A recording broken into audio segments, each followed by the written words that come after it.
Okay, तो आज का जो हमारा टॉपिक है जिसको हम डिस्कस करेंगे, it is the wave function of hydrogen like atom. ठीक है, इस टॉपिक में आपको देखें, यहाँ पे हमारे पास दो चीजें हैं। पहली है वेव फंक्शन और दूसरा है hydrogen like atom. Previous lecture में हम ये देख चुके थे कि वेव फंक्शन क्या है।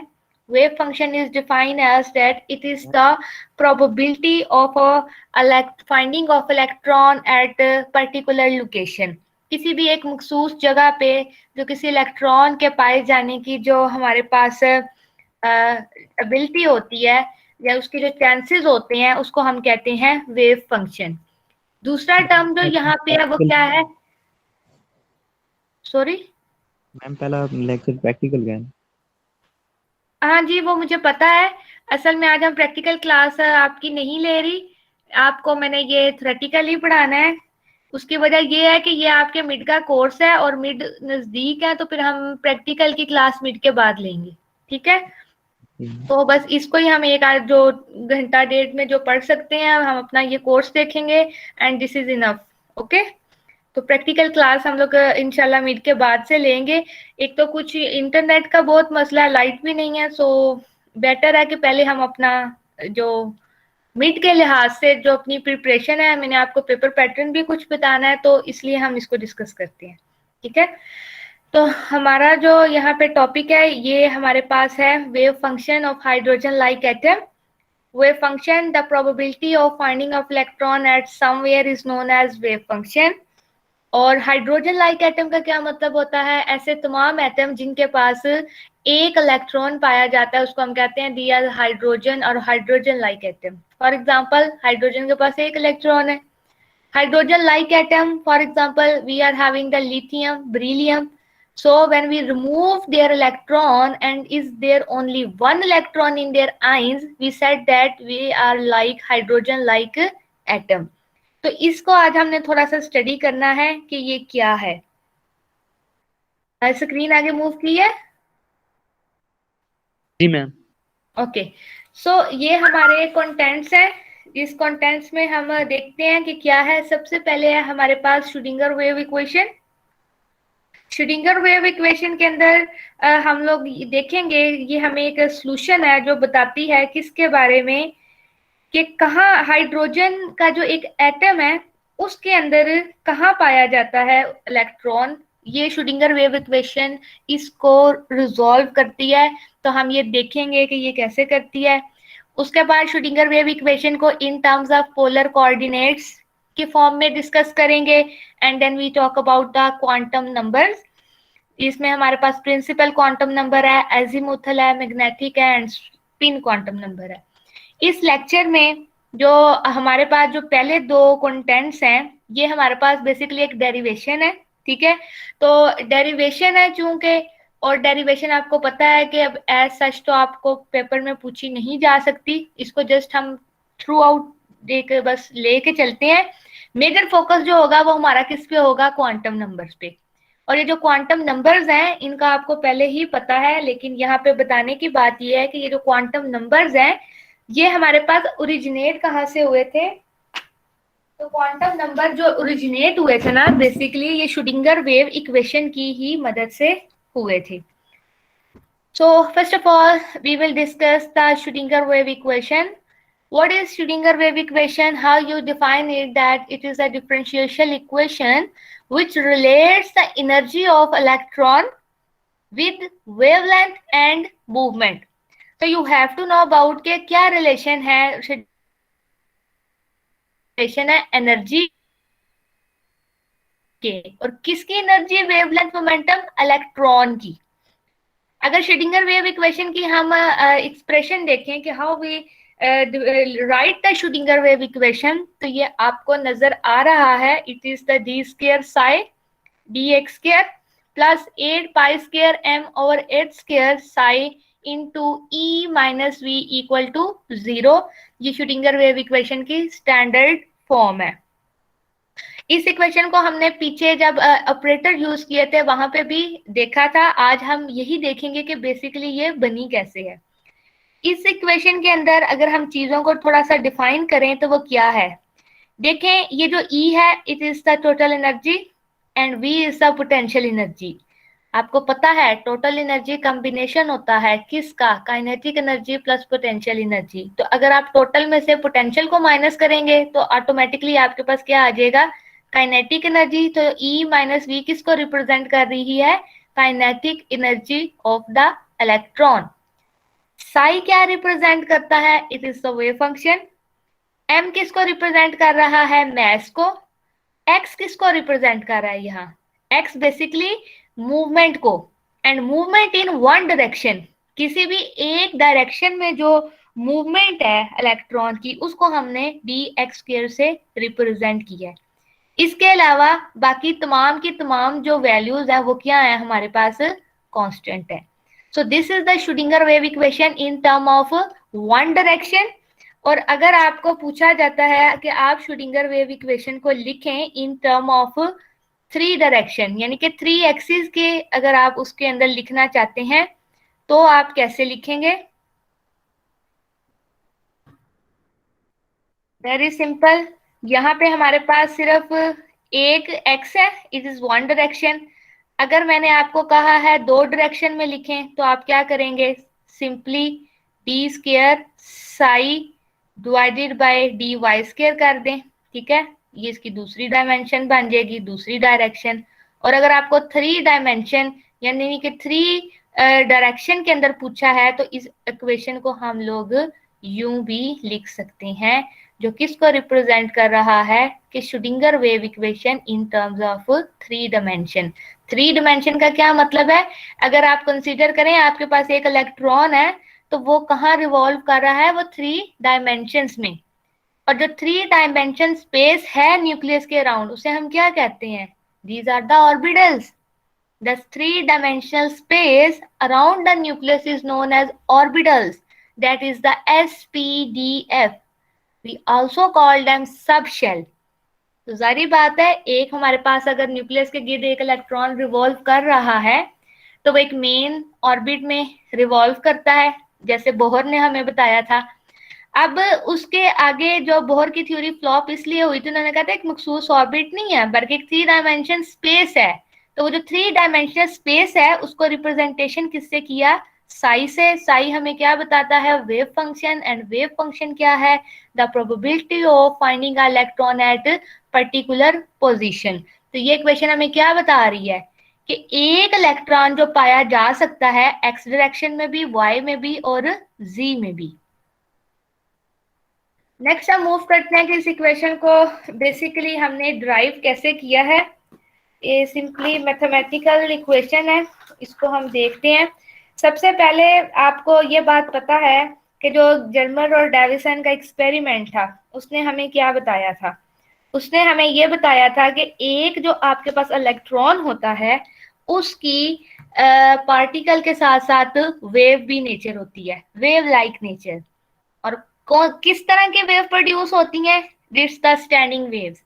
हम लोगों ने जब ब्लैक बॉडी रेडिएशन पढ़ा था वहां पे भी हमने स्टैंडिंग वेव्स देखी थी। स्टैंडिंग वेव्स क्या होती हैं कि जो 2 वेव आपस में जब आपस में काउंटर करंट होती हैं, सम अप हो सकती हैं, वो स्टैंडिंग वेव होती हैं। अब इस डायग्राम देखें, कंसीडर करें कि ये जो पॉइंट है आपके पास ये आपका न्यूक्लियस है, ठीक है। इसको मैंने रेड मार्क कर दिया है। इस न्यूक्लियस के गिर्द एक इलेक्ट्रॉन ये कंसीडर कर लें पी पोजीशन पे क्या कर रहा है, रिवॉल्व कर रहा है सर्कुलर पाथ में। ये एरो इसको शो कर रहा है कि एक इलेक्ट्रॉन न्यूक्लियस के गिर्द सर्कुलर ऑर्बिट के अंदर मूव कर रहा है। अब हमें ये पता है कि एक इलेक्ट्रॉन की अगर वो पार्टिकल की तरह बिहेव कर रहा है तो उसके साथ साथ एक उसकी वेव लाइक नेचर भी है। तो उसी के साथ हमने क्या किया है, एक वेव भी ड्रॉ की है, ठीक है। यानी कि एक हमारे पास इलेक्ट्रॉन है जो पार्टिकल के तौर पे सर्कुलर राउंड मूव कर रहा है, बट उसके साथ एक वेव एसोसिएट है और उस वेव को हम लोग स्टैंडिंग वेव कहते हैं। तो कुछ इस तरह का एक हमारे पास डायग्राम आई। अब देखें, जहां पे यहाँ पे जो न्यूक्लियस है और ये इलेक्ट्रॉन है, यहाँ पे इलेक्ट्रॉन इस वक्त प्रेजेंट है। यहां से अगर मैं एक वर्टिकल लाइन खींचूं मिड तक तो हमारे पास हमने एक बना लिया, पॉइंट बन लिया। तो ये हमारे पास एक रेक्टेंगल ट्राइंगल बन गई है, जिसको मैंने नाम दे दिया PBC। PBC। अब जो P और C है, ये किसको रिप्रेजेंट कर रहा है? ये साई को। क्यों? साई क्या है? वेव फंक्शन है। वेव फंक्शन क्या है? The probability of finding the electron. कि इस वक्त इलेक्ट्रॉन यहाँ प्रेजेंट है, तो जो P और C पॉइंट है वो क्या है हमारे पास? साई। इसी तरह जो हमारे पास P और B पॉइंट है, उसको हमने नाम दे दिया है A। A क्या रिप्रेजेंट कर रहा है? A हमें बेसिकली रिप्रेजेंट कर रहा है एम्पलीट्यूड। एम्पलीट्यूड देखें, ये बिल्कुल वही एम्पलीट्यूड है जो वेव के पास होता है। तो अगर मैं इसको मैं ट्रायंगल कंसीडर करती हूँ, ठीक है, तो हमारे पास एक एंगल प्रोड्यूस होता है। अब ये जो एंगल है, इसको हमने क्या नाम दे दिया है? थीटा। अगर ये थीटा एंगल है तो इसकी कोई ना कोई वैल्यू है, और इस एंगल की वैल्यू क्या है? यहाँ पे लिखी है कि theta is equal to omega t. ठीक है, theta is equal to omega t. अब ओमेगा क्या है? ओमेगा हमारे पास है angular velocity. What is that? Angular velocity. Angular velocity क्या होती है? कि किसी भी इलेक्ट्रॉन की जो सर्कुलर राउंड मूव करने की जो स्पीड है, उसको हमने क्या कहा है? ये उसकी एंगुलर वेलोसिटी है। ठीक है, और टी हमारे पास क्या है? टी हमारे पास बेसिकली है टाइम। इसका क्या मतलब हुआ? इसका मतलब हुआ कि आपका जो थीटा है वो किस पे डिपेंड कर रहा है? टाइम पे और उसकी स्पीड पे। डेफिनेटली अगर एक पर्टिकुलर टाइम में और एक पर्टिकुलर स्पीड के साथ आपका इलेक्ट्रॉन यहाँ प्रेजेंट है, तो ये आपका एंगल बना है। कुछ लम्हे बाद अगर फर्ज करो इलेक्ट्रॉन यहाँ चला गया है, ठीक है, अब अगर हम इसका ये ड्रॉ करें, ठीक है, तो क्या होगा? यूं आ जाएगा। तो देखें थीटा की वैल्यू चेंज हो जाएगी। तो ये जो थीटा बन रहा है, ये टोटली किस पे डिपेंड कर रहा है? ये इसकी एंगुलर वेलोसिटी पे डिपेंड कर रहा है और टाइम पे डिपेंडेंट है। तो थीटा की वैल्यू क्या है हमारे पास? Omega T. अच्छा, अब हम आगे इसको देखते हैं कि इसको हमने कैसे करना है। देखें जी, हमने इस जो ट्रायंगल है, जो ये हमारे पास रेक्टेंगल है, इसको हमने थोड़ा सा सिंप्लीफाई करके मैंने लिख दिया है P over H। P basically यहाँ पे किस चीज को रिप्रेजेंट कर रहा है? ये PC को रिप्रेजेंट कर रहा है। PC जो हमारे पास एक लाइन है, वो इक्वल उसको हमने P के रखा है, और जो PB है उसको हम लोगों ने सिंप्लीफाई करके एक डिजिट के साथ H। ये बिल्कुल इसमें कोई हार्ड एंड फास्ट रूल नहीं है, आप कुछ भी अल्फाबेटिक लिख सकते हो। तो हमने P और H लिख दी है। ठीक है, अब देखें हमारे पास P और H की पर्टिकुलर वैल्यूज है, यानी कि PC की वैल्यू है क्या? साई। इसी तरह PB की भी वैल्यू है A, दैट इज एम्पलीट्यूड। तो you can write here psi over A is equal to sine theta. ये कैसे आया है? आप लोगों को पता है साइन थीटा क्या होता है हमारे पास? अगर एक आपके पास ट्राइंगल है, उसमें हम कहते हैं साइन थीटा, तो हमारे पास ट्राइंगल के तीन पार्ट होते हैं ना, एक बेस होती है, एक परपेंडिकुलर होता है, एक हाइपोटेनस होता है। ठीक है, तो हमारे पास जो परपेंडिकुलर ओवर हाइपोटेनस होता है, उसमें जो एंगल बनता है वो क्या होता है? Sine theta. तो ये वो वाला साइन थीटा है। ऐसे ही होता है ना, हम लिखते हैं कि हमारे पास जो परपेंडिकुलर है, ये हम P से रिप्रेजेंट कर रहे हैं, और हमारे पास H क्या है? ये वही H है, इसलिए इसको P और H लिखा है कि दैट इज द परपेंडिकुलर। और ये हमारे पास दूसरी चीज क्या होती है?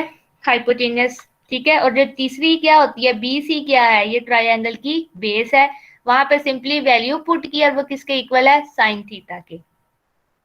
नेक्स्ट क्या किया आपने? ये जो A है, जो इस वक्त यहाँ पे साई के नीचे डिवाइड हो रहा है, इसको इक्वल की उस साइड ले जाके साइन थीटा के साथ मल्टीप्लाई कर दिया। So equation will be wave function equal to A sine theta. Now you know that theta की भी एक वैल्यू है omega t, then you put the value, so the equation become A sine omega t. Next क्या किया हमने? Next हमने इस omega की वैल्यू पुट की है। ठीक है, ओमेगा की क्या वैल्यू है? 2 पाई म्यू। ये म्यू है। म्यू किसको कहते हैं? फ्रीक्वेंसी को हम अगर साइंटिफिकली डिनोट करते हैं, शो करते हैं, तो उसको हम म्यू कहते हैं। तो ये हमारे पास यहाँ पे क्या है, mu. Now you put in this equation a sin 2 pi mu T. सिर्फ यहाँ पे ये जो टर्म है ना, ये हमारे पास क्या है, दैट इज ओमेगा। यहाँ पे हमने उसकी वैल्यू पुट कर दी है। अब हमारे पास इस इक्वेशन में एक ये फ्रीक्वेंसी की बात हो रही है और एक बात हो रही है टाइम की। नेक्स्ट हमने क्या करना है, यहाँ पे हम लोगों ने इनकी वैल्यूज को पुट करना है। अब हम कैसे करते हैं वो जरा आप देखिएगा। हमारे पास क्वांटम एक टर्म होती है कि जो वेलोसिटी, ये v है, ठीक है, म्यू और v को मिक्स नहीं करना। ये हमारे पास v फॉर वेलोसिटी है, और वेलोसिटी क्या होती है, it will be equal to wavelength that is lambda into mu, यानी कि फ्रीक्वेंसी। इसको हम क्या कहते हैं, ये हमारे पास वेलोसिटी है। अब अगर इसके अंदर से हम लोग निकालें किसकी वैल्यू, v की वैल्यू देखें अगर हम लोग, तो हमारे पास क्या बन जाएगी, ये हमारे पास बन जाएगी v is equal to mu over lambda, ठीक है। इसी तरह अगर आप लोग कैलकुलेट करें, वेलोसिटी हमारे पास होती है वेवलेंथ इनटू फ्रीक्वेंसी, या वेवलेंथ, और जो हमारे पास फ्रीक्वेंसी है उसकी जगह हमने इसकी वैल्यू पुट की। इसी तरह हमारे पास जो डिस्टेंस होता है जिसको हम x से रिप्रेजेंट करते हैं, वो किसके इक्वल होता है, डिस्टेंस इनटू टाइम। डिस्टेंस, या इसको हम लोग वेलोसिटी भी कहते हैं, डिस्टेंस भी कह सकते हैं, या इसको हम लोग वेलोसिटी भी कह सकते हैं, v। ये दोनों टर्म्स लिखी जा सकती हैं। तो x हमारे पास इक्वल है किसके, vt के,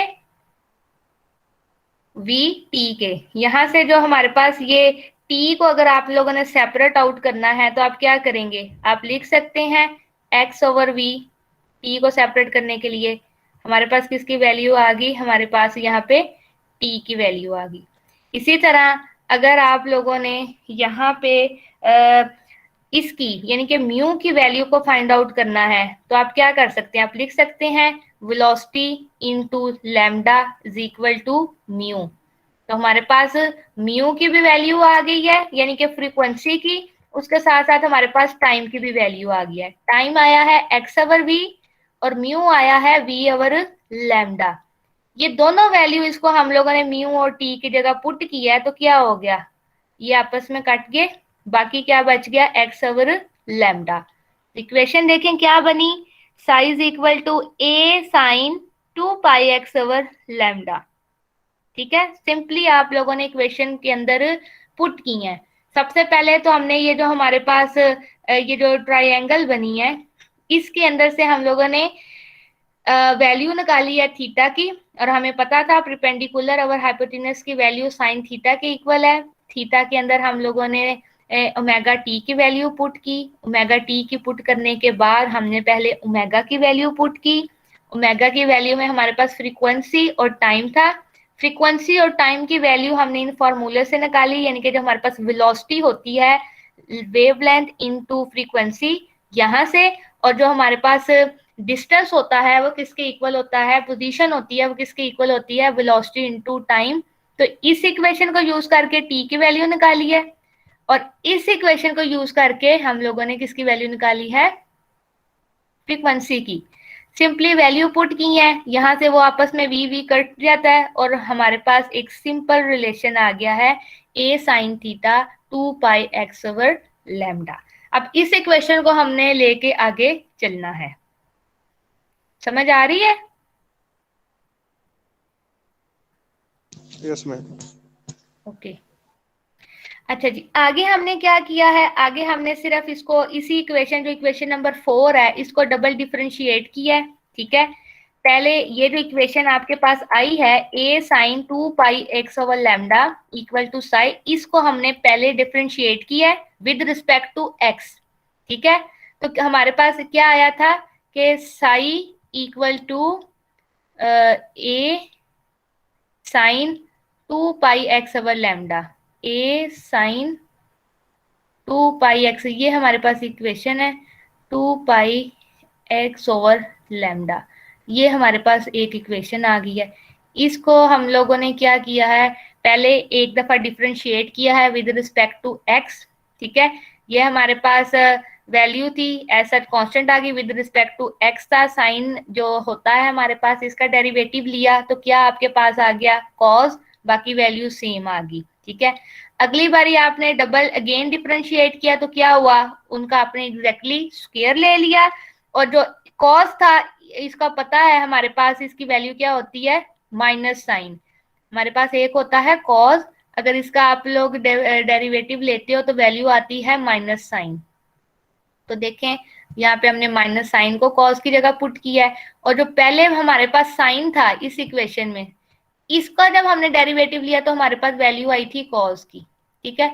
कॉस की दोबारा से अगेन डिफरेंशिएशन की है तो क्या हमारे पास वैल्यू आ गई है माइनस साइन, ये देखें माइनस का साइन यहाँ पे लगा हुआ है। अब इस इक्वेशन में आप देखें कि आपके पास एक ये differentiation with respect to x term आई है, ये एक कांस्टेंट सी वैल्यू आ गई है जिसमें हमारे पास वेवलेंथ है, साथ क्या बना है ए साइन 2 पाई एक्स ओवर लैम्डा, और ये किसके इक्वल है, ये अभी हम पीछे कैलकुलेट कर कर आए हैं अपनी डायग्राम से, that will be equal to psi. तो सिंपली यहाँ पे हमने क्या पुट कर दिया है साई, और ये इक्वेशन क्या है, this is equation is known as wave equation in one dimension. अब इस इक्वेशन में अगर आप देखें कि ये हमारे पास वेव फंक्शन ऑफ इलेक्ट्रॉन है विद रिस्पेक्ट टू एक्स, यानी कि वन डायरेक्शन, ये हमारे पास क्या है वेव लेंथ, साई अगेन हमारे पास क्या है वेव फंक्शन, और बाकी तमाम चीजें ये जो ऊपर वाली हैं ये हमारे पास कांस्टेंट है। नेक्स्ट हमने क्या किया, नेक्स्ट हम इक्वेशन के अंदर ये जो हमारे पास लैम्डा है, ठीक है, इसकी वैल्यू पुट करेंगे। लैम्डा की वैल्यू हम कहां से लेते हैं, डी ब्रोगली इक्वेशन से, lambda is equal to h over m v, क्योंकि वहां पे लैम्डा स्क्वायर है, सिंपली स्क्वायर लिया, और जो हमारे पास पिछली इक्वेशन में यहाँ पे हमारे पास क्या था लैम्डा, वहां पे हमने लैम्डा की वैल्यू पुट की है। जो चीज नीचे मल्टीप्लाई हो रही थी, अब देखें नेक्स्ट क्वेश्चन में उसके साथ ऊपर जाके वो क्या हो गई है, डिवाइड हो रही थी, ऊपर जाके मल्टीप्लाई हो गई है, यानी कि ये h square divided by m square b square है। तो ये क्या होगा, सिंप्लीफाई करेंगे तो ये ऊपर वाली टर्म के साथ जाके मल्टीप्लाई हो जाएगी। सिंपली ऐसे ही किया है तो हमारे पास ये इक्वेशन बन गई है। अब देखें जी, ये हमारे पास नेगेटिव साइन के साथ है, हमें इक्वेशन चाहिए स्टैंडर्डाइज्ड फॉर्म में, तो क्या करेंगे नेगेटिव को इक्वल की उस साइड ले जाएंगे जैसे कि इस इक्वेशन में आपने देखा है, और इस तरह लेके जाएंगे तो it's will be equal to 0, and this is the standardised form. Next हमने क्या किया है, ये जो आपके पास इक्वेशन आई है इसके अंदर आपने लैम्डा की वैल्यू पुट कर दी। शुरू में हम पढ़ के आए हैं कि श्रोडिंगर वेव इक्वेशन रिलेशन है किसके दरमियान, पहली बात क्या उसने कही थी, energy, position and wavelength. Position भी हमारी सेटिस्फाइड हो रही है एक्स से, ठीक है यहाँ पे, और हमारे पास जो वेवलेंथ थी उसकी वैल्यू भी पुट करके हमने अपना आंसर निकाल लिया है। एक चीज बच गई है सिर्फ, वो क्या है, एनर्जी। अब हमने इस इक्वेशन में एनर्जी की वैल्यू को इनकॉर्पोरेट करना है, कैसे, देखें जी हमें पता है कि जो टोटल एनर्जी इक्वल होती है half m v square plus v k, ठीक है। तो अगर आप लोगों ने काइनेटिक एनर्जी की वैल्यू निकालनी है तो आप क्या कहेंगे ई माइनस वी, और अगर इसका आपने ये 2 को मजीद सिंप्लीफाई करना है तो क्या करेंगे, यहाँ पे ये डिवाइड हो रहा है, इक्वल की उस साइड जाके मल्टीप्लाई हो जाएगा, so it will become to 2 e. हमें वैल्यू चाहिए सिर्फ वी स्क्वायर की, तो एम जो इसके साथ मल्टीप्लाई हो रहा था उसको भी क्या किया है इसके साथ लाके डिवाइड कर दिया है, ठीक है। यहाँ पे देखें तो हमारे पास वी स्क्वायर की वैल्यू आ गई है। अभी हम पीछे इक्वेशन ये जो पढ़ के आए हैं यहाँ पे भी ये जो वी स्क्वायर है इसके अंदर हमने एनर्जी की वैल्यू पुट करनी है जो हमने कैलकुलेट किया है by using the total energy. वहां पे हमने ये वैल्यू पुट की है। पुट करने के बाद जब हमने इसको फर्दर सिंप्लीफाई किया तो क्या हुआ, देखें एम स्क्वायर था ये ऊपर है, और ये देखें ये डिवाइड हो रहा है, एक एम एम से कट गया, और 2 है 2 सिंपली जाके मल्टीप्लाई हो गया 4 से, तो हमारे पास क्या बन गया 8 pi square m over 8 square psi e minus v. Then what is this? This is known as Schrödinger wave equation in one direction, जो हम अपनी पहली स्लाइड में जिसके बारे में डिस्कशन कर कर आए थे, फाइनली हमारे पास ड्राइव हो चुकी है। और ये टाइम डिपेंडेंट शुडिंगर वेव इक्वेशन भी इसको कहते हैं। क्यों? क्योंकि हमारा जो एंगल था वो किसके इक्वल था? Angular velocity into time. ठीक है, तो इस सिंपल से इसकी डेरिवेशन है। ऐसा तो आपको डेरिवेशन नहीं पूछी जाएगी, लेकिन आपको पता होना चाहिए कि जो आपने यहाँ पे ये रिलेशन था वेवलेंथ एनर्जी पोजीशन का, वो आपने कैसे फाइंड आउट किया है। पोजीशन के लिए तो ये सिंपली आपने डबल डेरिवेशन की है, वेवलेंथ के लिए डी ब्रोगली इक्वेशन को यूज किया है, और एनर्जी के लिए टोटल एनर्जीज की वैल्यू को यूज किया है, पता होना चाहिए। और आपको इसके साथ साथ फाइनल एक्सप्रेशन का भी पता होना चाहिए लाजमी। अच्छा जी, नेक्स्ट देखें भी, ये भी हम लोग अपनी पहली स्लाइड में थोड़ी सी डिस्कशन कर कर आए थे कि हमारे पास जो होता है फॉर 3 डायमेंशन, अगर आपके पास सिर्फ एक एक्स डायरेक्शन नहीं है बल्कि वाई डायरेक्शन भी है, जी डायरेक्शन भी है, तो सिंपली हमने उन दो डायरेक्शंस को ऐड किया है। यहाँ पे प्लस का साइन आएगा। ठीक है, सिंपली डायरेक्शंस को क्या किया है? ऐड। तो ये होगी Schrodinger wave equation in terms of 3 dimension. अगली बात क्या हमने की? ऑपरेटर्स की। ऑपरेटर्स क्या हैं? ऑपरेटर्स ऑलरेडी पिछली हम लोग देख कर आए थे कि ऑपरेटर हमारे पास सिंपली जो होती है वो मैथमेटिकल डेरिवेशन होती है। ठीक है, अब जो मैथमेटिकल ऑपरेटर्स होते हैं ये मैथमेटिकल इंस्ट्रक्शंस होती है, और इसको हम किसी भी फंक्शन पे, किसी भी वेरिएबल पे अप्लाई कर सकते हैं। दो हमने ऑपरेटर का जिक्र किया था। One is the Laplacian operator जिसकी वैल्यू हमारे पास ये है, और अदर द हैमिल्टोनियन ऑपरेटर। पिछले लेक्चर में दोनों ऑपरेटर की एप्लीकेशन श्रोडिंगर वेव इक्वेशन पे हमने करी थी, हमने देखा था हमने उसको कैसे अप्लाई किया है, और हम लोगों ने एक final Schrodinger wave equation in term of Laplacian operator भी देखी थी, और Schrodinger wave equation after application of Hamiltonian operator ये भी डिस्कस किया था। आपको पता होना चाहिए लैप्लाशियन ऑपरेटर की वैल्यू क्या है? Del square is equal to curly square या d square over d x square y square. अब ये वाली टर्म और श्रोडिंगर वेव इक्वेशन की 3 डायमेंशनल जो टर्म्स हैं वो सेम है, बस यहाँ पे फर्क ये है कि हमारे पास यहाँ पे साई है, यानी कि वेव फंक्शन है। अगर आप साई को कॉमन ले लें तो बाकी सारी टर्म इसके इक्वल है। तो देखें, इसको हमने किसके इक्वल कर दिया? साई के, तो डेल साई बन गया, बाकी तमाम चीज वैसे ही रही। इसी तरह हैमिल्टोनियन ऑपरेटर की वैल्यू भी कांस्टेंट है, और इसको जब श्रोडिंगर वेव इक्वेशन में हमने अप्लाई किया था, ये पिछली हमने क्लास में देख चुके थे, तो हमारे पास आंसर निकला था कि psi h is equal to psi e k, and this is known as Schrodinger wave equation time independent. ठीक है, तो ये आप लोगों ने पिछले लेक्चर्स में इसकी डेरिवेशन ऑलरेडी कर ली है। आज हमने सिर्फ इसको इसलिए जरा ब्रीफ सा रिवाइव किया है। तो ये तो हमारे पास थी श्रोडिंगर वेव इक्वेशन। नेक्स्ट हमारे पास है Schrodinger wave equation in terms of polar coordinate. ठीक है, पोलर को हमारे पास दो कोऑर्डिनेट्स होते हैं, एक पोलर कोऑर्डिनेट्स होते हैं, एक कार्टेशियन कोऑर्डिनेट्स होते हैं। ये जो श्रोडिंगर वेव इक्वेशन आपको सामने नजर आ रही है इस वक्त लिखी हुई इन terms of Laplacian and in terms of 3 dimensional state में श्रोडिंगर वेव इक्वेशन है इन टर्म्स ऑफ कार्टेशियन कोऑर्डिनेट्स। अगर आप इनका पोलर कोऑर्डिनेट्स के साथ रिलेशन देखेंगे तो क्या होगा? हमारे पास इक्वेशन मॉडिफाई हो जाएगी।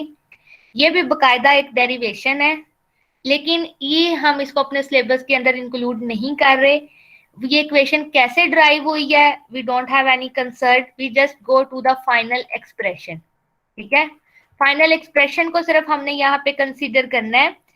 अब देखें, ये जो हमारे पास x है, ये जो y है, जो z है, ये हमारे पास कार्टेशियन कोऑर्डिनेट है, और अगर हम इसको पोलर कोऑर्डिनेट में कन्वर्ट करेंगे तो इनकी हमारे पास पर्टिकुलर वैल्यूज है। ठीक है, ये वैल्यूज कैसे आई हैं? ये जो आपको एक डायग्राम नजर आ रही है पोलर कोऑर्डिनेट्स की डेरिवेशन के लिए, ये देखें, यहाँ पे हमारा न्यू पड़ा है ना, तो ये y एक्सिस है, ये z एक्सिस है, ये x एक्सिस है। इनके बराबर में हमारे पास जो पोलर कोऑर्डिनेट्स प्रोड्यूस होंगे वो कितने होंगे? वो भी 3 तरह के होंगे, एक r होगा, एक थीटा होगा, और एक फाई होगा। ये 3 तरह के पोलर कोऑर्डिनेट प्रोड्यूस हो रहे हैं। इनकी स्पेसिफिक वैल्यूज थी जो ये आपके सामने लिखी हैं, that x is equal to r sin theta cos phi, y is equal to r sin theta sin phi and z is equal to r cos theta। ये जब वैल्यू श्रोडिंगर वेव इक्वेशन इन 3 dimensional के अंदर जब put की, ठीक है, तो हमारे पास ये वाली इक्वेशन ड्राइव हुई है, फाइनल एक्सप्रेशन। अब ये बिल्कुल वही है, ये जो रेड पोर्शन है ये किसकी रिप्रेजेंटेशन है, ये है D psi square over d x square की, ठीक है। यहाँ पे हमने एक्स स्क्वायर की वैल्यू पुट की, ये जो आपको ऊपर नजर आ रही है, इस एक्स की जगह r sine theta cos phi, further उसको ड्राइव करते करते हमारे पास फाइनली ये एक्सप्रेशन आया। सिमिलरली ये d psi square d y square के लिए है, वाई स्क्वायर में हमने ये वाली वैल्यू पुट की और ये हमारे पास d psi square d g square है और जी स्क्वायर के अंदर हमने जी की वैल्यू को पुट किया, तो ओवरऑल हमारे पास ये इक्वेशन आई। यहाँ पे एक बात है कि जब हमने कार्टेशियन कोऑर्डिनेट्स को पोलर कोऑर्डिनेट्स में कन्वर्ट किया था तो हमने पोटेंशियल एनर्जी की वैल्यू को सब्स्टिट्यूट कराया था, वहां पे हम E माइनस वी की बात कर रहे थे, but we are having here an value of E that is minus e square over are.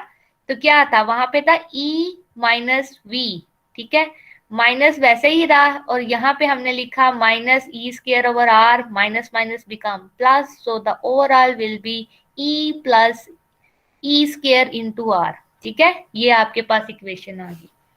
अब ये जो इक्वेशन आई है इसमें आपके पास 3 तरह के फंक्शन है, जो पहले आपको बताए हैं कि पोलर कोऑर्डिनेट्स कितनी तरह के फंक्शन आपको बता रहा था, 3। एक आर, ये यहाँ पे सॉरी स्पेस नहीं है, एक आपके पास आर है, एक थीटा है और एक फाई है। ये 3 तरह के फंक्शंस थे जो हमें श्रोडिंगर पोलर कोऑर्डिनेट से हमें पता चले थे। इन 3 फंक्शंस ने आगे हमने इनको जब फर्दर ड्राइव्ड किया तो हमारे पास क्वांटम नंबर्स ओरिजिनेट होगी, ठीक है।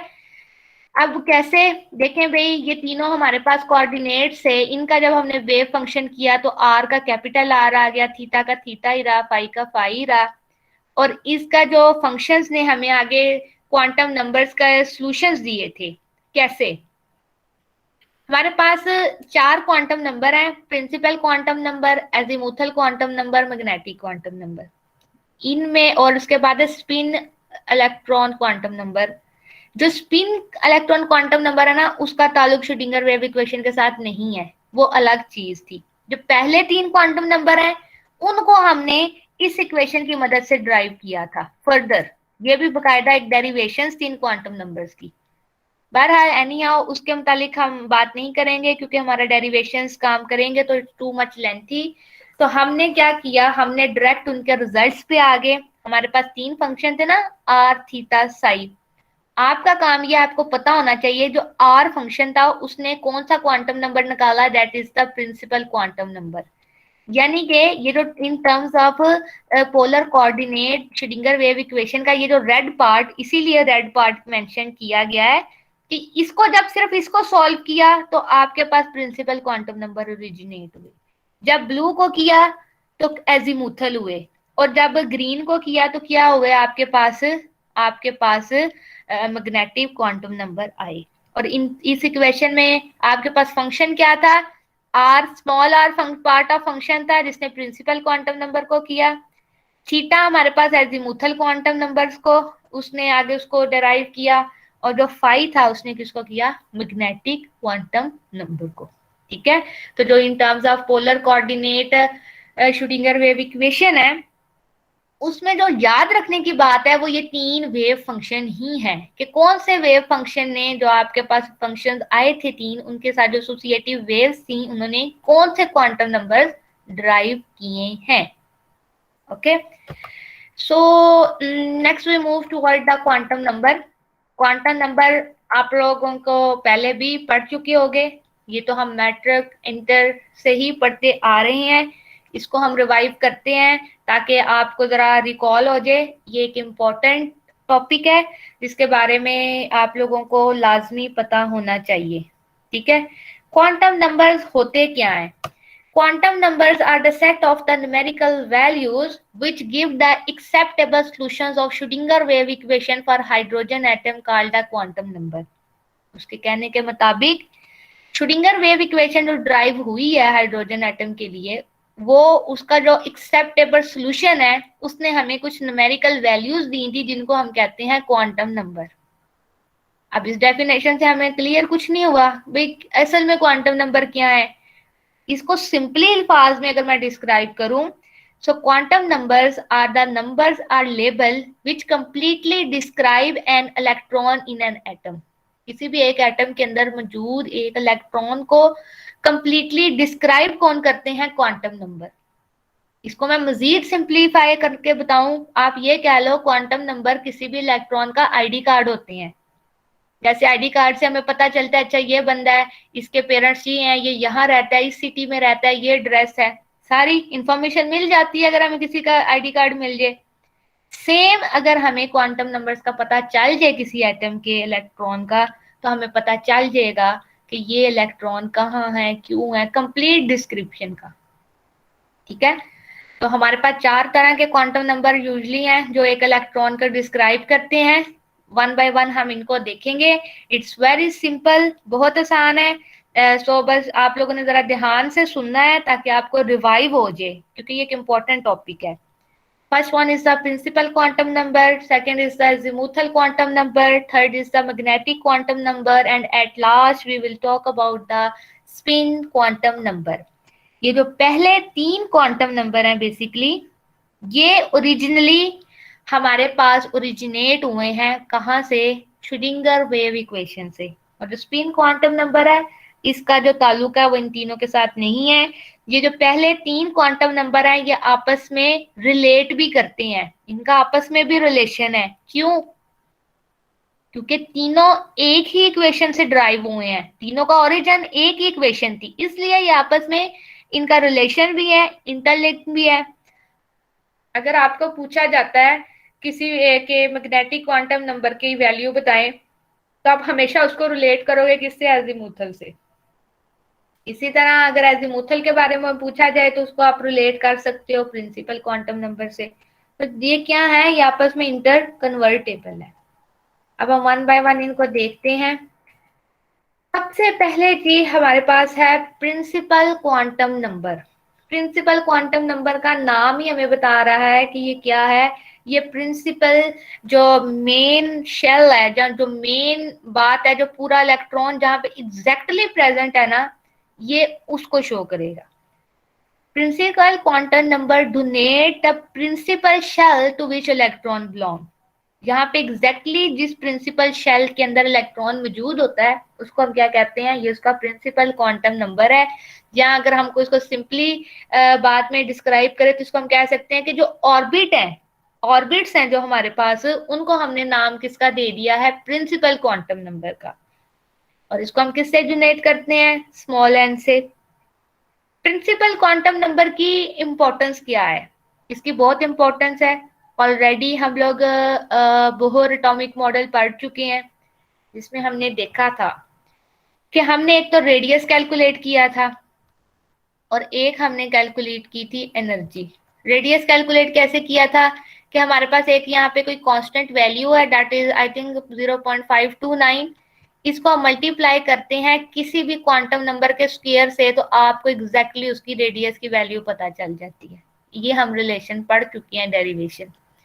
इसी तरह हमने देखा था हमारे पास एनर्जी होती है। अगर हमारे पास एनर्जी है और इसका रिलेशन देखें तो ये भी हमारे पास ऐसे था कि एक हमारे पास यहाँ पे कांस्टेंट वैल्यू होती है, उसको अगर आप लोग डिवाइड कर दो किससे? क्वांटम नंबर के जो हमारे पास स्क्वायर है उससे, तो आपको रिस्पेक्टिव ऑर्बिट के अंदर मौजूद जो इलेक्ट्रॉन है उसकी एनर्जी का भी पता चल जाता है। ठीक है, तो यहाँ पे इंपॉर्टेंस किसकी हुई? प्रिंसिपल क्वांटम नंबर की। अगर आपको प्रिंसिपल क्वांटम नंबर का पता चल जाए किसी इलेक्ट्रॉन का कि वो पहले शेल में है तो उसका नंबर कितना होगा? n is equal to 1। दूसरे में है तो n इज इक्वल टू 2। तो इससे आपको क्या इंफॉर्मेशन मिलेगी? आप उसका रेडियस, न्यूक्लियस से उसका जितना डिस्टेंस है वो फाइंड आउट कर सकते हो, आप उस इलेक्ट्रॉन की एनर्जी फाइंड आउट कर सकते हो। हम तो पहले ही ये कह रहे हैं कि क्वांटम नंबर्स हमें क्या बताते हैं? एक इलेक्ट्रॉन की डिस्क्रिप्शन। डिस्क्रिप्शन में क्या आएगा कि इलेक्ट्रॉन न्यूक्लियस से कितना दूर है, उसकी क्या एनर्जी है, वो कहाँ प्रेजेंट है, ये तमाम चीजें डिस्क्रिप्शन में आती हैं। तो प्रिंसिपल क्वांटम नंबर से हमें क्या पता चल जाएगा कि वो एग्जैक्टली इलेक्ट्रॉन किस शेल में प्रेजेंट है। और अगर आपको ये पता चल जाएगा कि किस शेल के अंदर प्रेजेंट है तो आप उसकी रेडियस और एनर्जी को कैलकुलेट इजीली कर सकते हो। ठीक है, अब हमारे पास कुछ प्रॉपर्टीज हैं किसकी, प्रिंसिपल क्वांटम नंबर की।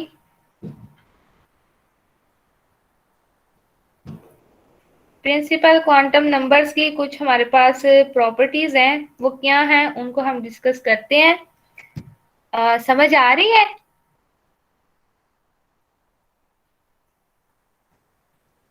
ओ जी मैम आ रही है। अच्छा चले, मैंने कहा कुछ सारी चुप हो गई हैं। चले ठीक है, वेरी गुड। अगर किसी का कोई क्वेश्चन होगा हम एंड पे जरूर डिस्कस करेंगे, ठीक है। तो अच्छा जी, अगर हम लोग प्रिंसिपल क्वांटम नंबर की वैल्यूज को देखें, इसकी करेक्टरिस्टिक्स को देखें तो वो क्या है। सबसे पहली बात, प्रिंसिपल क्वांटम नंबर कभी जीरो नहीं हो सकता। क्यों? इसकी वैल्यू जी, जो न्यूक्लियस से जो पहला शेल होगा ऑर्बिट, वो 1 है, तो इसकी वैल्यू कभी जीरो नहीं हो सकती। ये इसकी सबसे पहली करेक्टरिस्टिक्स है। हमेशा इसकी वैल्यू नॉन जीरो होगी टू पॉजिटिव इंटेग्रल, यानी कि आप इसके 1 से शुरू कर सकते हैं अप टू इन्फिनिटी। लेकिन अब तक जितने नॉन एलिमेंट हैं केमिस्ट्री में, पीरियोडिक टेबल में, there are 118 elements till now. तो वहां तक के लिए जो हमें ऑर्बिट्स रिक्वायर्ड थे, जो shell principal quantum number required थे, वो 7 है। इसलिए हम लोग जब इलेक्ट्रॉनिक कॉन्फ़िगरेशन लिखते हैं इलेक्ट्रॉन्स की, तो क्या होता है, 7 लिखते हैं। हम कहते हैं कि सबसे जो एंड में है वो क्या है, वो हमारे पास होता है 7s²। ठीक है, तो जो प्रिंसिपल क्वांटम नंबर की कैरेक्टरिस्टिक क्या है कि ये कभी जीरो नहीं हो सकती इसकी वैल्यू, एवर नेवर। अगर आपको कहीं पूछा जाए कि भाई अगर प्रिंसिपल क्वांटम नंबर की वैल्यू जीरो है तो बताएं क्या है, so you said them that it will never be zero, it always started from the 1 and up to infinity, but there are known element in the periodic table are 118, so their value will be equal to 7। ठीक है, उसके बाद ये जो principal quantum number है, इनको हम लोगों ने अल्फाबेटिकली भी जो सा है वो शोइंग की है। जो हमारे पास क्या है, KLMNOPQ, ये हमारे पास क्या है, ये हमने प्रिंसिपल क्वांटम नंबर को नाम दे दिए हैं। के क्या है, पहला शेल, यानी कि n इज इक्वल है 1।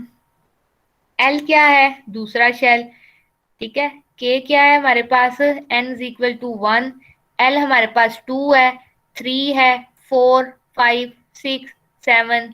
और हम लोग तो ये पहले ही कह रहे हैं कि अभी तक हमारे पास कितने क्वांटम नंबर हमें जरूरत पड़ चुकी है, 7 की फॉर द नोन एलिमेंट। ठीक है, तो अगर आपको कोई एमसीक्यू पूछा जाए कि if n principal quantum number is cape O, then what will be the quantum number value, तो आपको पता होना चाहिए कि ये 5वें की बात कर रहे हैं, 5वें ऑर्बिट की, 5वें शेल की। आपको पूछा जाए कि अगर हम m की बात, कैपिटल M लिख दिया है, तो ये कौन सा प्रिंसिपल क्वांटम नंबर है, तो आपने वहां पे बताना है कि ये कौन सा क्वांटम नंबर है। ये हमारे पास तीसरा क्वांटम नंबर है। इसकी वैल्यूज आप लोगों को लाजमी पता होनी चाहिए। Okay, now we move next, के ये जो हमने क्वांटम नंबर्स की बात की है प्रिंसिपल क्वांटम नंबर में, KLMNOPQ, इसके अंदर मैक्सिमम इलेक्ट्रॉन कितने आ सकते हैं, तो उसको देखने के लिए हमारे पास क्या फार्मूला है, 2n²। इसको आपने याद रखना है, 2n² फार्मूले को। अगर आपको पूछा जाए कि आप मुझे बताएं कि जो m है प्रिंसिपल क्वांटम नंबर का, m है उसमें कितने इलेक्ट्रॉन है, आप इस फार्मूले से कैलकुलेट कर सकते हो, कोई भी पूछा जाए। फॉर एग्जाम्पल ये देखें, यहाँ पे n1 है, जब हमने यहाँ पे 1 पुट किया, क्या हुआ, 1 का स्क्वायर क्या होता है, 1 ही होता है, तो 2, 1 इज 2, यानी कि 2 इलेक्ट्रॉन। जब हमने L के लिए किया तो क्या किया, हमने N को कर दिया 2, क्योंकि हमें पता है L किसको रिप्रेजेंट कर रहा है, दूसरे शेल को, तो 2 2 आर 4, 4 2 आर 8। अगर हम यहाँ पे m के प्रिंसिपल क्वांटम नंबर की बात करते हैं तो क्या करेंगे, हम यहाँ पे लिख देंगे 3, तो 3 का स्क्वायर ले 9, 9 2 आर 18। और सिमिलरली देयर इज 32 इलेक्ट्रॉन। कैसे, क्योंकि 4 का स्क्वायर लेंगे तो 16 एंड 16 2 आर 32।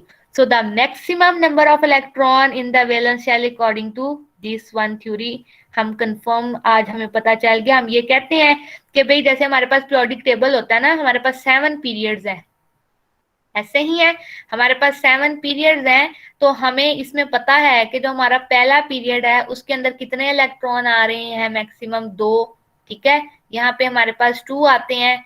उसके बाद जो दूसरा तीसरा है यहाँ पे हमारे पास 8 आते हैं, ठीक है। इसी तरह जो चौथा पांचवा है उनमें कितने आते हैं, 18। और जो छठा और सातवां है, सातवां तो अभी तक हमारे पास इनकम्प्लीट है, वहां पे मैक्सिमम कितने आ सकते हैं, 32। तो ये कैसे कैलकुलेट इलेक्ट्रॉन किए हैं, by using this formula that is 2n², ठीक है। n क्या है, प्रिंसिपल क्वांटम नंबर। तो प्रिंसिपल क्वांटम नंबर की इसलिए बहुत ज्यादा इंपॉर्टेंस है, आपको पता होना चाहिए। इसकी वैल्यू कभी 0 नहीं हो सकती, 1 से स्टार्ट हो गई, 1 है तो वो k है, 2 है तो l है, 3 है तो m है। ये आप लोगों ने लाजमी तौर पे ये बातें माइंड में रखनी है, ठीक है। इससे एमसीक्यू पूछे जा सकते हैं कि बताएं मुझे, अगर मेरे पास m एक शेल है तो उसमें प्रिंसिपल क्वांटम नंबर की वैल्यू क्या है और उसमें मैक्सिमम इलेक्ट्रॉन कितने हैं। तो आपको पता है कि उसकी क्वांटम नंबर की वैल्यू 2 है।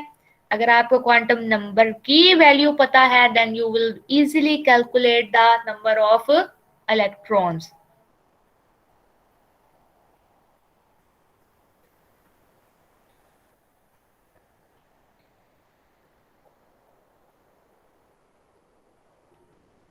अजान हो रही है, 2 मिनट वेट कर लेते हैं।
Okay ji, now we move next to next quantum number that is the azimuthal quantum number, ठीक है। azimuthal quantum number क्या होता है, ये हमें क्या बताता है, इसकी वैल्यूज क्या होती हैं, ये तमाम चीजें हम लोग इस स्लाइड में डिस्कस करेंगे और ये भी देखेंगे कि इसका प्रिंसिपल क्वांटम नंबर के साथ क्या रिलेशन है, ठीक है।